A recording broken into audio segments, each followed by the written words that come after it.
पहला सोपान है वो क्या है, ये तुम्हें हम बतला दें।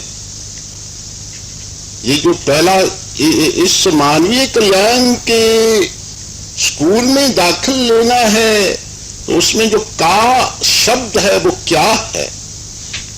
धर्म के मार्ग का तुमने आचरण करना है तो धर्म का सार क्या है उसको पहले जान लो।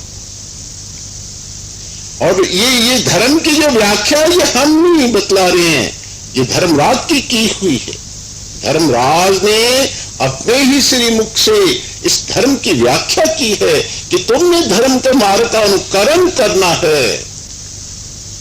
तो फिर पहले सबसे पहली जो तुम्हारी पौड़ी है वो क्या है, पौड़ी वो सोपान क्या है।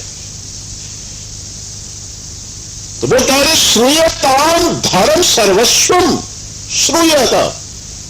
धर्मराज कह रहे हैं लो मैं तुम्हें धर्म बतलाते। धर्म क्या है, आजकल तो धर्म लोगों ने व्यापार बना दिया इस धर्म का। धर्म है व्यवहारिक जीवन हमारा, धर्म व्यवहारिक होना चाहिए, ये व्यापारिक नहीं होना चाहिए। ये धर्मराज कह रहे हैं श्रूयताम धर्म सर्वस्व सर्वस्वम चैवाप धार्यताम। कि ये धर्म की व्याख्या मैं तुम्हें बतलाता हूं, लेकिन इस व्याख्या को सुन करके एक कान से सुनकर दूसरे कान से निकाल मत देना। इसको क्या करो, चैवाप धार्यताम, दिल में धार लेना। क्या उन्होंने धर्म का ये बतलाया है परिभाषा, आत्मना प्रतिकूलानी परेशान न समाक्षरी। कि तुमने धर्म के मार्ग पर चलना है तो तुम दूसरों से वो व्यवहार मत करो जो तुम अपने लिए नहीं चाहते हो। अपना घर बार बसाने को औरों का घर बर्बाद न कर।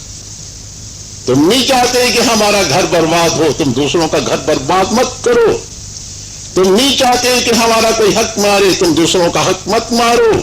तुम नहीं चाहते कोई हमें कड़वी या कठोर बात करे, तुम किसी को कड़वी और कठोर बात मत करो। और अगर करोगे तो आगे आने वाले जीवनों में करोड़ों गुना लाखों गुना जो कुछ इस धरा पर किया जाता है अच्छा या बुरा, वो 365 गुना एकदम मल्टीप्लाई होता है और 10% उसका कंपाउंड इंटरेस्ट मिलता है। बैंकों में जमा करोगे तो क्या करते हैं, उसका क्या मिलता है, हर एक अच्छे बुरे कर्म का ये विधान है। यहाँ पर मृत्यु लोक में जो कर्म होता है, तुम खेती के अंदर एक बीज बोते हो, देखो एक बीज के बदले तुम्हें कितने बीज मिलते हैं। तो शरीर हमारी खेती है।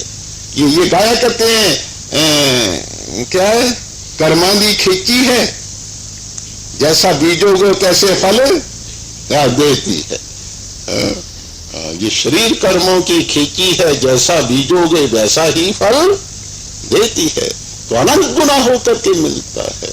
सुख दुख का निर्माण तो हम अपने हाथों से करते हैं, वे कुदरत कुछ नहीं करती है। तो धर्म का जो सबसे पहला असूल है वो यही असूल है कि जो व्यवहार तुम अपने लिए नहीं चाहते हो वो दूसरों, तुम नहीं चाहते हमारा अनिष्ट हो, तुम किसी का अनिष्ट मत करो भाई। तो अपना घर बार बसाने को, दूसरों का घर बर्बाद मत करो। अगर तुम चाहते हो कि दुखों की आंधी तुम्हें छूने ना पाए कभी, तो कभी भी तुम किसी के दुख का कारण मत बनो। अच्छा चल भाई आगे।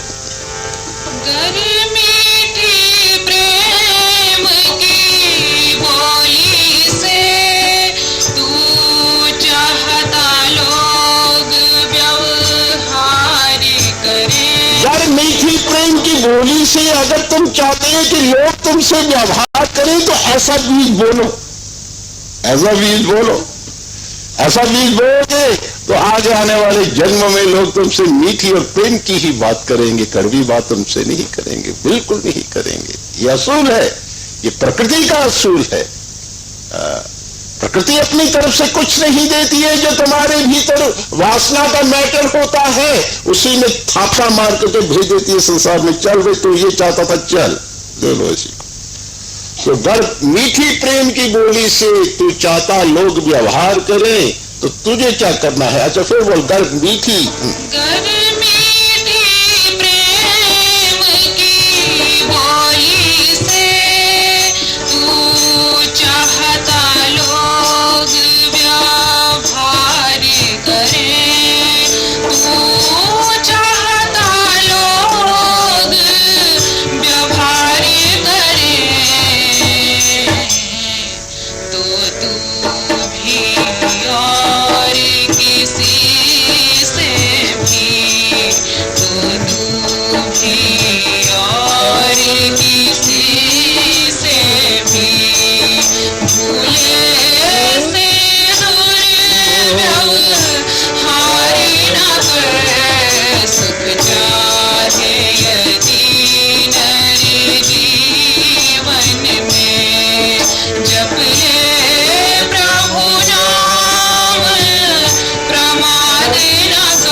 मानवीय जीवन की ये अटल सनातन सच्चाई है भी।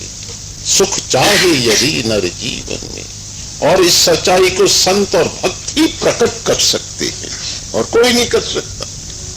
दुनिया के लोगों से पूछोगे सुख कहां मिलेगा, तो वो कहेंगे संसार के सुखों में मिलेगा। है? लेकिन अगर संत भक्त से पूछोगे सुख कहां मिलेगा, तो वो कहेगा ठाकर जी के चरणों में मिलेगा, ठाकर जी के चरणों में मिलेगा। तो ये मानवीय जीवन की अटल और सनातन सच्चाई है। जो लोग कहते हैं कि सुख तो भाई पत्नी, पुत्र, पति और धन संपत्ति में है, तो उनसे सीधा सवाल करो कि तुम्हारे पास पत्नी भी है, तुम्हारे पास पुत्र भी है, तुम्हारे पास धन संपदा भी है, तुम्हारे पास संसार का सारा भोग ऐश्वर्य भी है। इन चीजों के होते हुए क्या तुम्हारे जीवन में दुख नहीं आते हैं? तुम अशांत नहीं होते हो? तुम तनाव में नहीं जी रहे हो? तुम्हें शाश्वत शांति मिल गई है? पूछो उनसे। दुखी नहीं होते? अगर इन चीजों में सुख है तो इनके होते हुए दुख क्यों आते हैं? नहीं आने चाहिए। आपत्काल की विपत्ति से क्या हम भयभीत नहीं रहते हैं?